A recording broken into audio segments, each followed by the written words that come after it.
more musings on compassion. I have to admit, my experience as it pertains to compassion and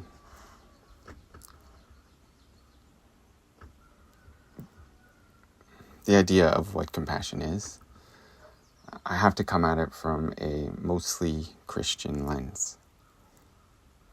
As of lately, I've been doing my best to rekindle a Christian relationship, or I should say a relationship with Christ, which I had when I was in my teens. I let slip away through my 20s and most of my 30s. And that has helped me remember a lot of what it was like to make a valiant effort to live according to and inspired by the life of Christ as it's portrayed in the New Testament. And also grapple with all the Old Testament stuff. So one of my first experiences with the idea of compassion was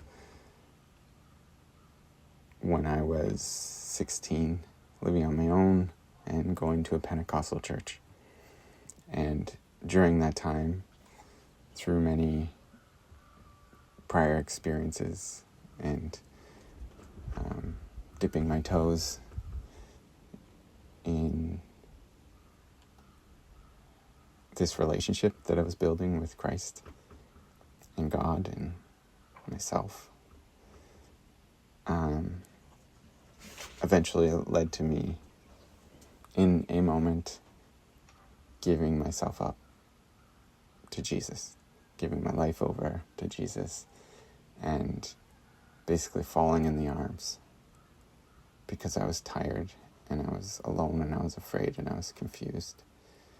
And I needed that. And it worked, and it was real to me. And because I knew that relationship, or at least I presumed that relationship came with some sort of covenant, a deal, that I can't get something that wonderful without gifting back. I chose to try to follow Christ and live a Christ-like life. Luckily for me, over my 20s and 30s, those tendencies, those practices, those ingrained ways of being and acting and even thinking and feeling in the world didn't leave me. And I don't think Christ left me either, but that's for another time. I practiced compassion. It was hard. My nature, as I knew it, was quick to temper and selfish and self-preservatory, if that's a fancy word I can use here. I, like I said, was afraid, and life thus far had been difficult for me. And I had always gone to church, so I was grateful for that guidance that I was finding in Sunday school and sitting through services, because I paid attention. I didn't have much else to pay attention to. You were made to be quiet and still, which was very hard for me at any regular time. So what this is leading me to is an idea that was ingrained in me at that time and stuck with me, which was to open the eyes of my heart. It was actually a song called Open the Eyes of My Heart that was playing when I gave my heart to Jesus, when I surrendered in that moment. I made that covenant. And to me, that was opening the eyes of your heart, is asking Jesus to gift you a doorway to genuinely be able to act Christ-like. And because we're human, we're going to fail. And we're going to struggle. And we're going to have to reinvigorate that covenant as we need it, as we go through this life. But that once the channel of communication has been opened, it's possible, especially with practice and nurturing of that relationship, to have good enough access to it that you can be a good person, if your life is at least coming at you at a reasonable pace. Because as I said, we're human, and we span the gambit as far as our abilities to act compassionately and our tendencies to do what's best for ourselves. And some people get very crafty with that, and they're good at pretending to be compassionate so that they can benefit from it. And a lot of the other ways they act in the world, they keep hidden in secret. And I'm not going to lie, I'm a little afraid of those people.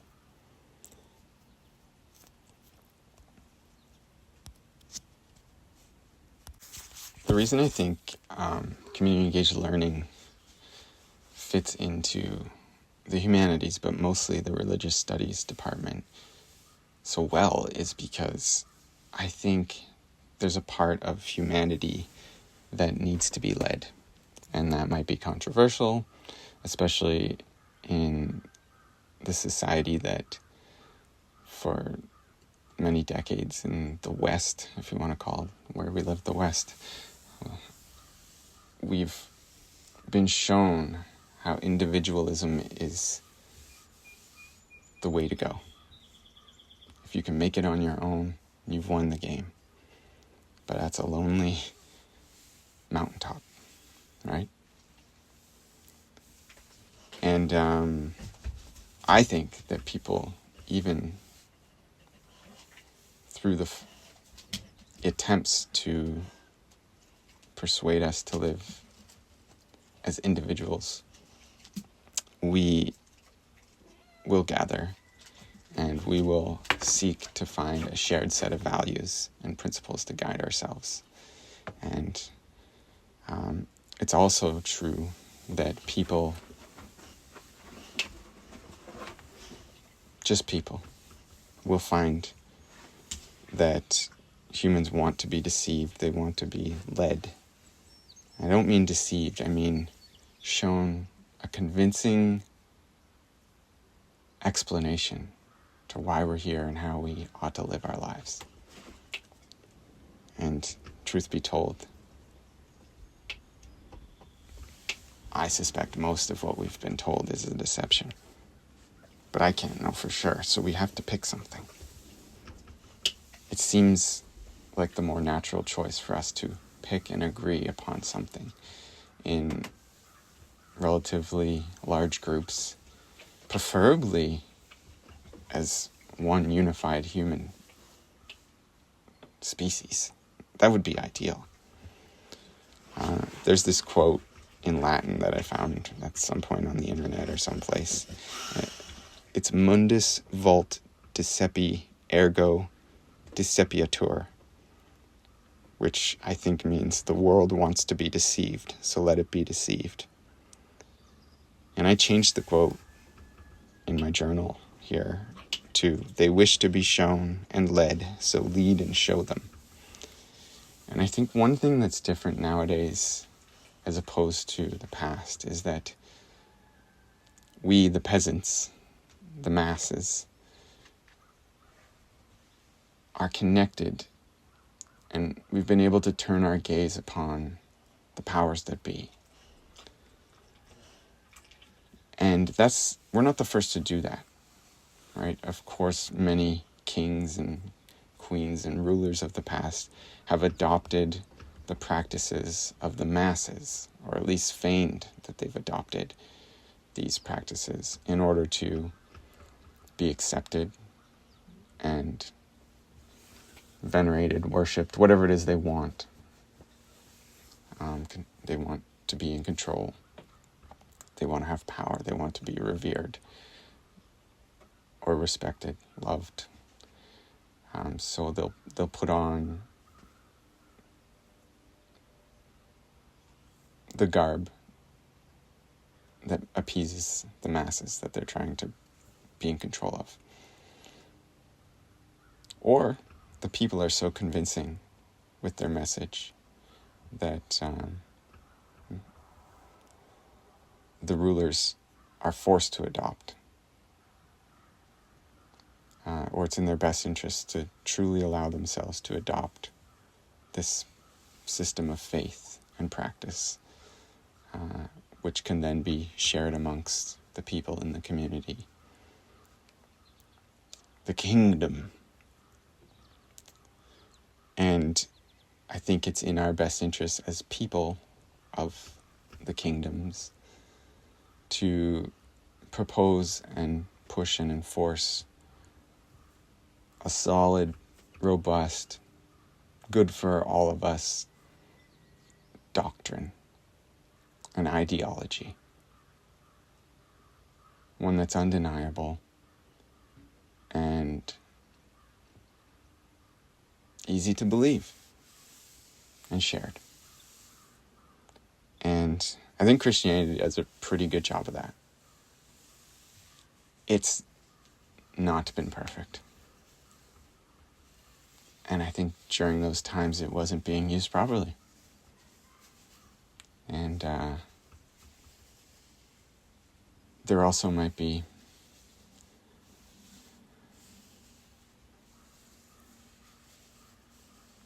I don't know. I can't even bring myself to say there might be something better. Because for me, it seems like 2,000 years of work and momentum has been put into something, and you can't buy that. You can't drum it up, even with this fancy new artificial intelligence that we have access to, this combined human knowledge and wisdom. All of our records of past successes and failures. A window into human nature. Right? I think 2,000 years can't just be thrown away. But there's so much fighting and division as it stands, and so much history that will always be drummed up and used to smear the good efforts that are possible through following a doctrine like Christianity. And that's a shame, and that's why I do struggle with embracing an organized religion, even a Christian one, because I hope something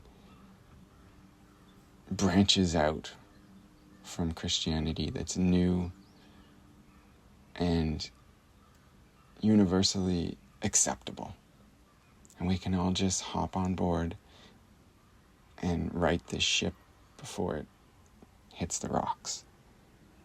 And right now seems really like we need it. We need something. And I know that's been said for every generation. But there's a lot of doomsday devices pointed at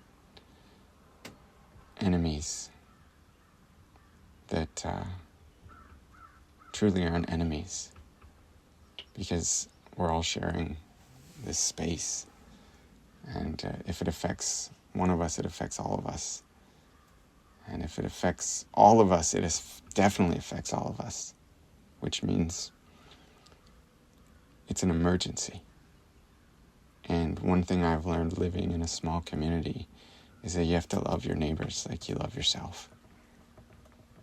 That's how we survive. And we're all neighbors. If there's something big enough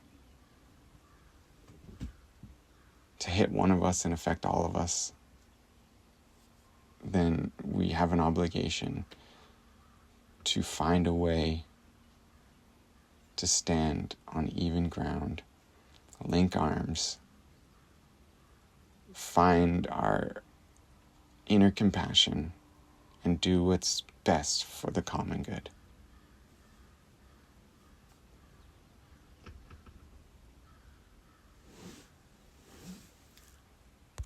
Compassion can do that. Our problem is shared, and it is a matter of spirit. I want to share a quote that I have in my journal. It's from Keanu Reeves, and I think it really describes what I was trying to get at earlier about how compassion is a choice. So, quote, "If you have been brutally broken but still have the courage to be gentle to other living beings, then you're a badass with the heart of an angel." End quote. And I think that just shows the courage it takes to push through adversity, or to sacrifice in the name of compassion. To do good for others, especially the greater good. I was spending a lot of time with my neighbors lately, and I've been thinking about compassion. Likely because I'm taking this course, but also because it's something that interests me. And I have noticed that it's transactional, and it's just understood. It supersedes differences in age, political ideas, hobbies, and many other differences. Because if they need me now, and I need them later, it's in both of our best interests to keep an open offer to help each other out when we need it. Whether it's something carried in to the house that's heavy, sharing flour when they need it for a recipe, running someone to the hospital when they've injured themselves and they can't drive on their own, watching someone's house or pets or child because they have to leave for an emergency, helping them fix a vehicle, shovel a driveway, whatever it is. And there's no keeping track. It's just a compassion agreement. It is compassion because you can't grumble about it. You have to force yourself to understand or remember that even though it is an inconvenience, a sacrifice in your own life of time and effort, energy, it's for the greater good. And it's for the good of your neighbor, because you're helping them in that moment.